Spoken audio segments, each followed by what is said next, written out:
I know you had a million important people you could have had here today. You were the first guy I wanted. I'm no joke. You were the first guy I wanted to interview. Well, thanks, bud. 1, 2, 3.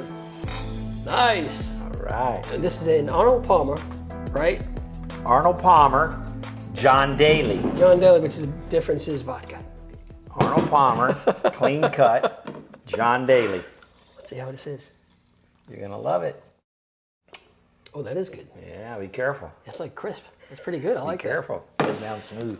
All right, I am here with my good friend, Scott Talley. Now, Scott, before you tell people what you do, I'm going to tell us a very quick story. Scott, first of all, he hired me, I don't know how many years ago, probably 2013, to shoot a video for Park Plaza Hospital. That's right. And we never met. You just hired me over the phone. And you know that video. A referral. Yeah. Somebody told me about it. It may have been Moose. Yeah. Okay. Yeah, it was. Anyway, I did that video, and then you called me, I guess 7 years ago, and tell me that you're starting this brand new idea. And I thought there was no way it was going to work. Plus, I don't like to do any kind of networking. That's not my thing. And here we are 7 years later. So, Scott, why don't you just briefly tell... Hell, you're a pretty smart guy. I wasn't sure it was going to work either.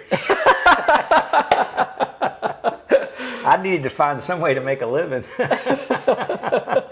And I like people, and I like bringing people together. So that's sort of how it started, and I guess the rest is history. Yeah, but what is it? So you're it's a networking group, but come on, it's different. I always say networking had been around, as long as Yellow Cab. And people say, why did you start something like this? There's a million networking groups out there. I say, yeah, but they're all like Yellow Cab or Checker Cab. They're all the same kind of ride. Junkie car, a lot of hair on it, and not the greatest experience in the world. So we decided we would try to do it with less energy. Everybody says, oh, you got to spend 5 hours a week networking. Hell, I don't spend 5 hours a week with my wife. So I thought we got to use some technology, to create a business ability to bring people together. And then we don't have to get together quite so often, and we can still get to know each other. And I mean, obviously, a person had to spend but a couple minutes around you. They love you and want to help you. Oh, thank you very much. So we just tried to fill the room with a bunch of people like Rob. I like that. Yeah, so your instincts were good, because I didn't know if it was going to work either. But fast forward 7 years, and we're in about 37 states and 400-something groups. And 400. I was on a conversation today. We're about to launch in Israel and the UAE and Malaysia. Just absolutely incredible, man. It's sort of crazy. Yeah. From one group I can't even spell Malaysia. I don't know where it is. I went to Catholic school. You can't blame me. We didn't do geography or math. Hey, that was good. I like that. So, it's been a fun ride. So 400-something groups. That's where you are today. We're going to get into a little more detail. But let's go back to you're starting this group, and you just said people like me are saying to you, "What are you, crazy?" And there's a million network groups. Yeah. So what was some of the stuff you went through? Well, it's interesting. There are no overnight successes, right? You know this. You and I've shared this journey before. I look back where you've come from with Video Mojo. It's crazy. All these cool ideas. I love this idea.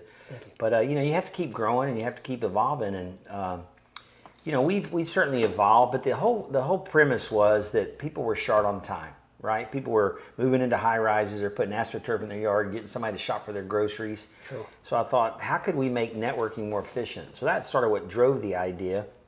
And, like I said, though, there's no overnight successes. I mean, the pain that comes with starting a business, especially when you decide to bootstrap it, and especially when you come into it broke. I had just come out of a failed business. See, this is excellent. Yeah. I say excellent. I mean, this is why I asked you to come here to tell a story. Okay. So you're starting with basically no money and broke. I want to tell one quick story, very quick, and I know you have a story of your own. I remember one of your daughters wanted to get pictures from high school, or pictures from school, excuse me. And whatever it was, $80, $100, and you said 40. 40. I remember like it was yesterday, and she was going to a high flute in school. That was embarrassingly, I had to get my father-in-law in Mexico to pay for it. I did the first 7 or 8 years, but I was out of money, and we wanted her to continue at Duchenne. And literally it was day for pictures, and I took a check with me, and I was like, this check's going to bounce. And I thought, I can't bounce a check. That's sort of embarrassing. So, I literally told her, I said, I don't know if you're going to get pictures today. And I decided to get in line with somebody I knew and act like I had forgot my money. And I borrowed $40 from the guy behind me and paid him about 5 days later. Wow. But that's broke, not paying the taxes on the house, getting that letter saying, hey, we're about to foreclose. And by the grace of God, I've got some good equity in my home. And that's when you start deciding where the rubber meets the road. Are you really an entrepreneur? Yeah, I mean, when you're willing to lose your house, the only thing you have left with any equity. And we were that close. We funded Network in Action by staying in Airbnbs. So explain that. So imagine, we had a house that people wanted to rent. I couldn't really afford to live there. So I'd haul the family to the La Quinta by, pay $79 or $89 a night for a hotel, 3 kids and my wife in a 420 square foot hotel room, and rent my house out for $500, $600, $700 a night. And that's how we got by. And we did that, believe it or not, my incredible wife, 158 nights. That's half a year, the first year. Wow. We rented our house, and nobody knows that. I didn't spotlight that, I didn't highlight it, I wasn't proud of it, but imagine dragging your kids and a dog Oh my God. to a little hotel. You know what though, Rob? There was a blessing there. I had this big old house, 2-story house. My kids loved to go upstairs and disappear and play their games and get on their TVs and their pads. And when we were in that hotel room for those 3 years, they're right at my feet. They're in my king size bed. And my wife and I talk about it now. I mean, it was awesome. It's an awesome way to raise kids where they're right there. They had no place else to go. Yeah. A lot of carbo load breakfasts where you get those same breakfasts at every hotel. That's right. But, you find out, as are you an entrepreneur or are you going to go get a job? You're going to own your life or are you going to rent it? And I decided I was going to own my life. I didn't want to work for anybody else. Not that anybody would hire me anyway, but. And you believed in it enough, because you obviously to get it started. I think you did a lot of cold calling. Did you? I don't know. Sometimes I don't know if you believe in it so much that you keep going, or you're just so hard-headed, or you're so scared that you don't know what else you do. I mean, literally, who's going to hire me at 58 years old? I never worked for anybody.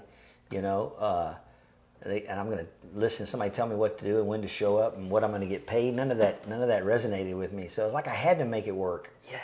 And I think that's why they say 9 out of 10 businesses don't make it. I think it comes down really to you all can do it, but will you do it? Yeah. And that's a line that John Maxwell uses a lot.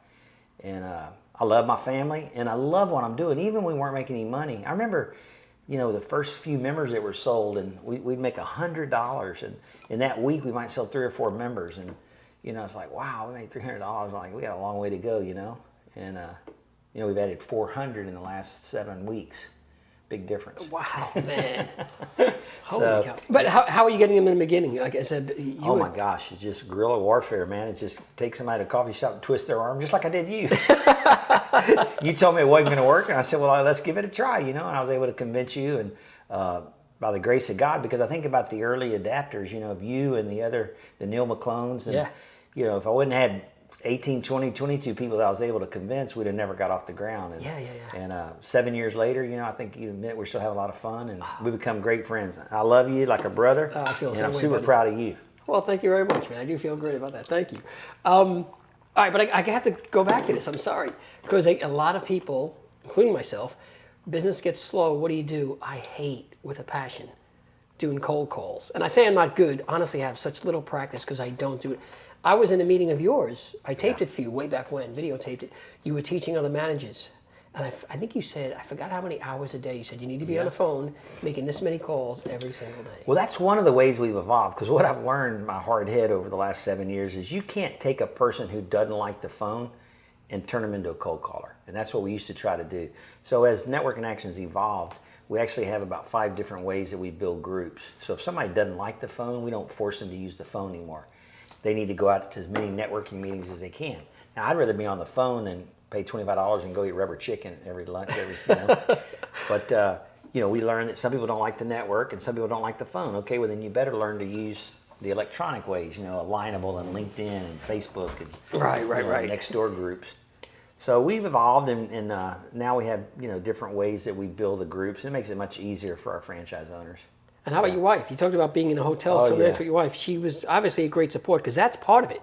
If your wife was against it. Can you imagine I can't imagine having to do this with a person that wasn't supportive. My wife came from money in Mexico. She's used to money. But it's the most interesting dynamic. She doesn't spend money. She doesn't have a lot of wants. If I give her some money to go to Dillard's or Macy's, she'll end up at a thrift store. It's the craziest thing. She doesn't want for luxury. She doesn't need a fancy car, and so that took a lot of the pressure off. She was extremely supportive, and still is. And I mean, just really my biggest fan. Excellent.